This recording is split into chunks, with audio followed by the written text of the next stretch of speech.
حضرت نوح علیہ السلام یا نبی نوح کی زندگی کا ایک دلچسپ واقعہ۔ ایک دن اللہ نے انہیں حکم دیا کہ وہ ایک بڑی کشتی بنائیں تاکہ آنے والے سیلاب سے لوگ اور جانور بچا سکیں۔ حضرت نوح نے کشتی بنانے میں مضبوط ایمان اور عزم کے ساتھ کام شروع کیا، حالانکہ بہت سے لوگ آپ پر شک کرنے لگے۔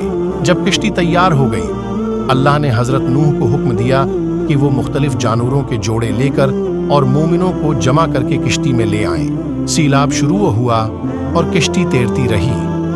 کشتی میں بیٹھے لوگ اور دوسرے جانور محفوظ رہے۔ افسوس کی بات ہے کہ حضرت نوح کے کچھ خاندان کے افراد جو ایمان نہیں لائے تھے، انہیں اپنی غفلت کا برا انجام ملا۔ یہ کہانی دکھاتی ہے کہ حضرت نوح نے اللہ کی اطاعت کی اور جو لوگ اللہ پر بھروسہ کرتے تھے انہیں بچایا گیا، اور جو لوگ ایمان نہیں لائے اور اللہ کی نافرمانی کرتے رہے انہیں سیلاب نے آ پکڑا۔ یہ ہمیں ایمان، استقامت اور اللہ کی ہدایت کی پابندی کی اہمیت کا سبق دیتا ہے۔